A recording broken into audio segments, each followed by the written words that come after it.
Ya, Assalamualaikum warahmatullahi wabarakatuh. Terima kasih banyak kepada rekan-rekan media. Alhamdulillah wa syukurillah wala haula wala quwata illa billah. Hari ini kita berkesempatan untuk memberikan pernyataan sikap dan klarifikasi terkait dengan laporan balik yang dilakukan oleh rekan-rekan di sebelah ya, yang menyangkut peristiwa hukum yang terjadi di TV One kemarin. Akhirnya saling lapor terjadi. Hari ini kami sebagai kuasa hukum dari rekan kami Kumalasari Mulisah Sajang Hukum atau Baby Kumalasari. Beliau juga Wakil Sekretaris Jenderal di Organisasi Pembasmi atau Perkumpulan Badan Advokat Solidaritas Merdeka Indonesia. Kami membawa jajaran Wakil Ketua Umum Ibu Ana, Pak Wasekjen, Pak Ferry, dengan Wakil Ketua Umum Pak Raden Raka, dan jajaran-jajaran lainnya, Kepala Badan Bantuan Hukum Pak Maruli Tua Singoringo. Kami semua hadir lengkap di sini untuk menunjukkan dedikasi kami bahwa kami ini pembasmi solid. Hari ini anggota kami yang juga klien kami merasa teraniaya dan terjolimi, bahkan sudah teraniaya dijolimi lagi dengan fitnahan-fitnahan yang dilontarkan oleh saudara. Tapi Biok yang Ya, pokoknya itulah yang akan kita laporkan. Saudara itu pengacaranya Dr. Andreas. Ya, jadi tim dari kuasa hukum Reja Gladys ya. Iya, tim dari. Jadi pada kesempatan ini kami ingin menegaskan bahwa kami akan melakukan upaya hukum ya, upaya hukum persuasif dan preventif agar peristiwa hukum ini benar-benar terang benderang. Karena diawali dengan diskusi yang terjadi di TV One, lalu kami dari tim kami atau klien kami ini mendapatkan serangan yang tiba-tiba saja pada saat beliau menjalankan tugasnya sebagai advokat ya, mendampingi tim-tim advokat. Kita tahu di dalam pasal-pasal KUHP ada yang namanya pasal 212 KUHP ya, penganiayaan terhadap aparat yang sedang bertugas. Karena kita masuk dalam catur wangsa 4 pilar penegak hukum, maka kami menerapkan pasal 212 KUHP junto pasal 351 yang mengarah kepada 170 KUHP secara bersama-sama. Makanya laporan kemarin sudah diterapkan dan dilaporkan ke Polda Metro Jaya dengan laporan Pro Justice. Nomor laporannya ada di beliau. Tetapi setelah laporan itu, dilalahnya anggota kami atau klien kami ini difitnah lagi dengan kalimat ujaran kebencian, bahkan fitnahan atau hinahan dengan kalimat nenek. Sementara klien kami ini umurnya masih muda, masih belum punya cucu, dan anak yang paling tuanya pun baru 15 tahun. Cantik lagi ya, dibilang nenek gitu kan. Nah, ini satu penghina di media sosial, dan saya berikan somasi secara lisan kepada saudara yang berbicara ya kepada media tersebut agar segera meminta maaf. Segera meminta maaf secara terbuka melalui media sosial atau media mainstream ya lainnya, agar benar-benar terlihat itikat baiknya ya, demi menjaga kehormatan daripada klien kami ini, saudara Baby Kumalasari. Nah, agar kami juga bisa mengurai satu persatu permasalahan, karena ada beberapa pasal juga yang akan kami terapkan dalam peristiwa hukum ini. Di antaranya yang akan kami laporkan berikutnya adalah beberapa orang ya, terkait dengan dugaan pelanggaran pasal 220 KUHP tentang laporan palsu dan junto pasal 318 KUHP tentang prasangka palsu. Ini akan kami laporkan. Kenapa? Karena saudari Baby Kumalasari yang sudah teraniaya dan sudah luka berat kemarin, sudah jelas-jelas videonya dalam proses visum et repertum di dalam rumah sakit yang kemarin menangani perkara tersebut. Itu sudah jelas lukanya, videonya gamblang dan kesakitan seperti apa. Klien kami ini itu luka baru, dianggapnya luka lama dan dibuat-buat. Nah, fitnah ini juga yang muncul akhirnya pada peristiwa hukum ini yang akan mengakar kepada delik aduan absolut. Makanya saya meminta kepada rekan kita di seberang sana ya, agar segera meminta maaf. Saya belum menjelaskan secara signifikan, ya. Yang jelas rekan-rekan kita ini telah melakukan laporan yang sama dengan dugaan penganiayaan ya secara bersama-sama, dugaan pelanggaran pasal 351 KUHP junto pasal 170 KUHP. Ini merupakan satu fitnah yang bukannya dengan itikat baik mereka meminta maaf, malah mereka ingin menjolimi klien kami dan bahkan ingin memenjarakan klien kami dengan rekannya, saudara Sunan Kalijaga. Nah, ini suatu perbuatan yang sangat tercela sekali bagi profesi advokat ya, dan sangat melanggar pasal 3 dan 4 Undang-Undang 18 tahun 2003 tentang advokat. Jadi kami meminta kepada rekan-rekan kita di seberang sana yang belum saya sebutkan namanya, segeralah meminta maaf karena kami masih membuka ruang untuk mengejawantakan itikat baik kalian. Jangan sampai kalian nanti bermasalah dengan hukum, akhirnya kalian rugi sendiri. Karena kalau urusan dengan saya akan korek semuanya. Ya. Karena kalau urusan dengan saya, hati-hati, saya akan korek semuanya sampai ke dapur-dapur kalian. Saya korek. Jadi saya nggak main-main. Ini karena saya menjaga marwah organisasi kami, Pembasmi, dan dengan melecehkan Wakil Sekretaris Jenderal kami ini, Ibu Kumalasari, itu sama dengan melecehkan organisasi advokat kami. Dan kami menganut sistem hierarki, garis komando, dari atas sampai bawah. Dari satu dicubit, kami merasakan semuanya. Nah, hari ini kami mewujudkan itu. Jadi kami membawa tim kami dari DPP. Kami beri peringatan sekali lagi kepada rekan. Kami kasih waktu sampai besok untuk meminta maaf segera. Jika tidak minta maaf, maka kami akan melaporkan ini dengan dugaan pelanggaran prasangka palsu dan laporan palsu. Saya rasa itu aja mukadimah dari kami. Terima kasih banyak. Wassalamualaikum warahmatullahi wabarakatuh. Ini surat kuasanya. Surat kuasa dari kantor hukum M. Firdaus Oyo WSA and Partner. Iya. Iya.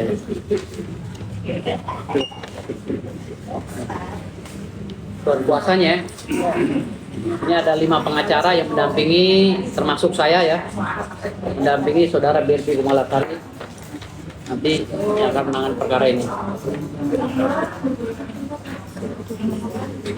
Oke. Mungkin saya lanjutkan kepada klien kami. Silakan Bu. Oke. Ya, jadi kejadian malam itu saya juga bingung ya. Ternyata dia itu kan advokat. Ketika ditanya sama Sunan, kamu itu siapa? Gitu. Dia bilang, saya cuma tamu aja. Kamu diundang nggak? Dia ngakunya kan tidak diundang. Akhirnya ketika di mobil kan ternyata Dokter Samira telepon Sunan. Oh Sunan, itu kan pengacaranya dari Dokter Andreas, dimana kan itu juga berseberangan gitu dengan Dokter Samira gitu kan. Jadi memang di sini kan menserianya kelihatan gitu. Mereka sepertinya dugaan kita kan memang sudah ada niat. Betul, itu yang pertama. Dan dia juga sudah minta maaf atas ketidaksengajaan itu. Tapi kok tiba-tiba dia bikin laporan. Kalau memang dia terluka kan harusnya cepat ya, detik itu juga. Seperti saya dan Sunan kan, saya jelas-jelas berdarah itu 2 jam lebih loh. Itu kalau bukan saya orang yang kuat, udah pasti, udah mungkin pingsan atau minimal nangis gitu.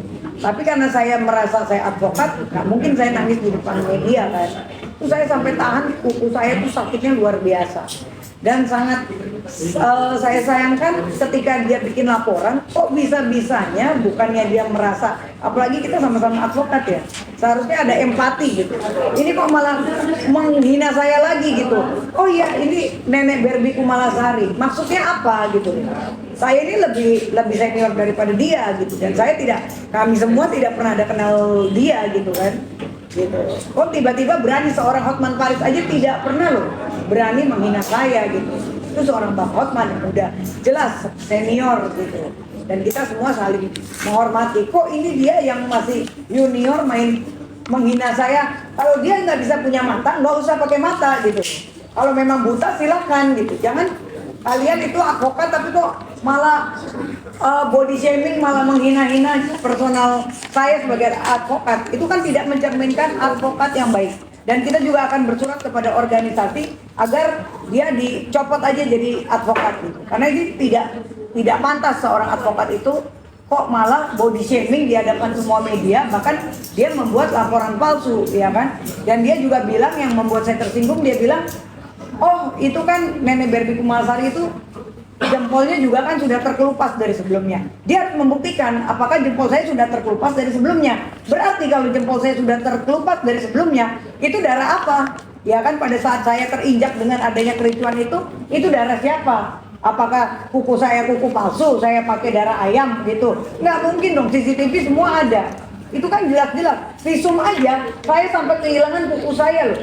Udah jelas, dan itu juga didampingi penyidik di Rumah Sakit Pertamina. Saya sama Sunu sampai jam 4 pagi, termasuk saya juga diinfus, dan sampai detik ini saya kehilangan pekerjaan. Kemarin saya dapat callingan dari salah satu stasiun TV. Itu kita sudah lampirkan untuk menjadi bukti-bukti kerugian saya. Akhirnya saya nggak jadi, di cancel. Oleh karena kaki saya terluka. Itu kan kerugian saya yang saya derita, saya alami. Jadi dia juga harus mengganti rugi, kerugian saya jangan sembarangan bicara aja. Buat apa saya mau drama-drama? Ini urusan hukum, Anda kan advokat, saya advokat. Jangan sembarangan menghina satu profesi loh. Kalau kita mau menghina dia, banyak banget celahnya. Tapi mulut saya tidak pernah begitu. Karena kita diajarkan saling menghormati, punya kode etik antar sesama advokat. Ya, apalagi kita advokat yang ngetop aja nggak pernah kita mau berani menghina orang. Nah, lu siapa kok bisa menghina gue? Ya kan, bisa seperti playing victim, ya kan, lu bilang Sunan nggak mukul, ya kan, seperti orang jadi kayak perempuan gitu. Jadi perempuan aja kalau memang tidak gentle. Saya yang perempuan aja gentle kok, sampai lagi nangis-nangis semua darah berceceran di studio saya masih tahan loh.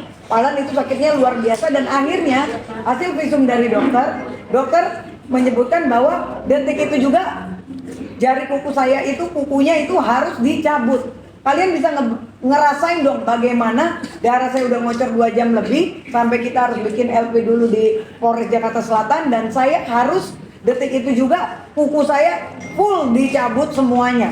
Itu saya sampai mules ke kamar mandi, saya sampai diare kemarin karena saya ngebayang, oh my god, ini sih sakitnya luar biasa. Dan itu kesakitan saya sampai saat ini, surat izin dokter ada, saya 2 hari tidak beraktivitas, ya kan, baru hari ini. Akhirnya pekerjaan saya kemarin, saya harusnya jadi bintang tamu di salah satu stasiun TV juga jadi hilang. Dan enak aja dia menghina-hina saya dibilang nenek, jempol saya terkelupas. Maka dari itu, saya dan rekan pengacara, kita akan meminta itikat baik dia untuk meminta maaf, kita akan mengirimkan somasi. 1 kali 24 jam dia tidak minta maaf, oke, kita langsung laporkan. Karena ini sudah sangat keterlaluan, dan laporan mereka juga diduga laporan palsu. Karena ini kan udah jelas, paparan dari Sunan Kalijaga sudah jelas kan, TKP-nya sudah jelas, ya kan, videonya sudah jelas. Bukan kayak mereka sebagai advokat, masa bikin laporan cuman nunjukin video 1/4 doang. Kalau profesional kayak tim saya dong dengan Sunan Kalijaga, langsung paparan semuanya dari awal sampai akhir. Itu kan jelas, clean and clear gitu. Tunjukkan keprofesionalan kamu, jangan cuma bisa menghina. Ini contoh yang buruk untuk rekan kita sebagai sesama advokat. Terima kasih. Jadi yang perlu dijelaskan sekali lagi ya, terkait dengan fitnahan yang dilontarkan kepada klien kami oleh oknum pengacara ini juga perlu diluruskan ya. Jadi kalian harus membuktikan. Karena apa? Kalau kalian bilang kalian yang teraniaya, bagaimana sih bentuk penganiayaan menurut kacamata hukum? Yang namanya penganiayaan itu nggak mesti mukul, didorong lalu kena orang itu luka, itu penganiayaan namanya. Luka secara jelas ya. Setelah divisum red apertum, klien kami ini memang benar-benar luka, itu menurut dokter. Karena dokter yang berhak mendalilkan. Kalau kalian mendalilkan kalian dipukul, silakan mendalilkan seperti adagium actori incumbit probatio, actori unus probandi. Siapa yang mendalilkan, kalian yang harus membuktikan. Dan ingat rekan-rekan pengacara, saya berikan adigium satu lagi, Vox Populi, Vox Dei. Suara kebenaran adalah suara Tuhan, dan kalian tidak akan pernah berkelit ketika Tuhan ikut campur. Bang, izin ke Berdi bang, ada trauma fisik nggak sih? Oh pasti jelas, karena kemarin itu bayangkan aja, aku sama Sunan itu sampai jam 4 pagi loh di Rumah Sakit Pertamina didampingi oleh penyidik. Dan gimana sih perasaan, udah kukunya, darahnya udah banyak banget ya, udah lemes banget. Terus dokter juga kan jelas, karena itu memang lukanya pada saat itu, dokter bilang, ini mau nggak mau Mbak Berbi, kita harus cabut kuku, karena kalau tidak itu nanti akan bisa infeksi ataupun busuk bagian kukunya itu. Terus saya sampai mules itu kemarin, sampai dok saya mohon maaf izin dulu ke toilet ya, saya bilang, karena saya ngebayangin. Nah itu kan pada saat disuntiknya itu luar biasa. Itu saya sempat live di TikTok gitu, walaupun ketika udah mulai di-mute kan tidak boleh kan, tapi kan video-video itu jelas terpampang nyata dan saya posting di Instagram saya gitu, untuk itu bukti loh bahwa ini loh yang terjadi akibat kericuan ini, kaki saya terinjak ya kan, kok bukannya mereka minta maaf malah mereka menghina. Jelas kerugian dan trauma fisik saya juga ada, kerugian saya, pekerjaan saya juga ada, terus kita juga kan bayar rumah sakit juga kemarin lumayan juga itu, hampir 7 juta kemarin sama Sunan juga. Ini kerugian semua yang diakibatkan oleh kericuan yang mereka buat gitu. Jadi sebetulnya sesama pengacara juga harus cerdas gitu loh. Ini kok malah melebar kemana-mana, bahkan bikin laporan yang kita duga palsu karena tidak sesuai dengan CCTV dan TKP pada saat tempat kejadian. Apalagi dia menghina saya nenek. Mana pernah saya seumur hidup ada yang berani manggil saya nenek. Jelas-jelas anak saya masih 15 tahun baru naik SMA. Anak saya cuma 1, semua orang juga tahu, apalagi stasiun TV juga tahu, ya kan? Gak mungkin dong yang namanya nenek, definisinya kan ketika saya punya anak, tiba-tiba anak saya melahirkan, nah itulah saya punya cucu, makanya saya disebut nenek. Lah kalau saya, anak saya umur 15 tahun, apakah anak saya melahirkan? Dia harus membuktikan, itu kan menghina anak saya juga. Iya. Saya tersinggung dong sebagai orang tua begitu. Kan kurang ajar mulutnya. Emang kamu gak punya orang tua apa? Main hina-hina orang seperti itu. Saya ini seorang ibu loh, bisa suka saya kalau sampai keluarga saya dibawa-bawa. Apalagi pribadi saya dibilang saya itu nenek. Di mana pikiran Anda gitu loh? Anda nggak pernah ngeliatin Wikipedia, ya kan? Gua aja nggak pernah ngeliat dia. Kita pengacara udah termasuk ngetop loh. Saya juga di DKI Jakarta juga pengurus juga. Jadi bukan yang kaleng-kaleng. Ketika saya dihina begitu, wajar dong teman-teman saya sesama advokat, ya kan, tersinggung semuanya gitu. Karena kita nggak pernah main personal ya. Kalau memang Anda advokat yang memang profesional, langsung ya kan kasus hukumnya gitu loh. Jangan main personal body shaming. Apa urusannya, gue nggak pernah kenal lo. Dia kan tahu nama lu aja kagak, tiba-tiba lu bilang gue nenek. Lu siapa gitu loh, berani menghina gue. Ini kan penghinaan melalui ITE gitu. Ini udah jelas gitu. Coba kalian buktikan coba. Saya pernah nggak apakah anak saya umur 15 tahun pernah nggak melahirkan anak? Kalau tidak, selesai kamu sama saya. Bang Daus, Jadi sebentar, saya jelaskan lagi ya. Jadi kalau kalian berkelit dengan penghinaan yang kalian lontarkan itu di media, kalian berlindung di Undang-Undang 40 tahun 1999 tentang pers. Jadi perlu saya jelaskan bahwa SKB 3 menteri yang menjelaskan tentang itu sudah dicabut. Dan saat ini semua orang yang menghina orang lain melalui pers sudah tidak lagi menunggu konfirmasi di pers, langsung bisa dilaporkan ke Polda Metro Jaya atau di Polres ya. Karena udah ada undang-undang terbaru nomor 1 tahun 2024 tentang ITE. Jadi hati-hati menggunakan media. Jangan mentang-mentang kalian di media, kalian seenak-enaknya membabi buta. Ingat, ketika seorang pengacara melaksanakan tugasnya di luar daripada surat kuasa, konsekuensinya ada. Dan itu sangat melanggar Undang-Undang nomor 18 tahun 2003. Pasal 3 dan pasal 4 sudah menjelaskan itu secara signifikan. Jadi jangan berlindung di undang-undang itu sehingga Anda bisa seenaknya mengata-ngatai orang nenek dan lain-lainnya. Ini kami sebagai anggota organisasi ya di Pembasmi melihat ini sudah terpenuhi semua unsurnya sesuai dengan pasal 184 KUHP. Jadi actus reusnya, mens reanya sudah ada di sini ya. Bahkan locus standi dan legal standingnya juga sudah jelas di sini. Artinya semuanya harus dibuktikan nanti di proses pemeriksaan, berita acara pemeriksaan di masing-masing lembaga yang tempat kita mengadu kemarin ya, dari Polres dan Polda. Jadi itu aja menurut saya gitu. Bang, tambahan izin Pak, sebagai sahabat sekaligus klien. Bukan sahabat, ketua umum dan pengacaranya ya. Ketua umum dan pengacara. Reaksi Abang pertama apa melihat klien Abang terluka? Ya, kami begitu melihat di televisi kami kaget gitu loh. Kok ada anggota saya di Pembasmi, coba kartu anggotanya. Jadi beliau ini bukannya anggota biasa ya. Beliau ini tercatat di Dijen AHU ya. Ini wakil sekjen, ini wasekjen ya.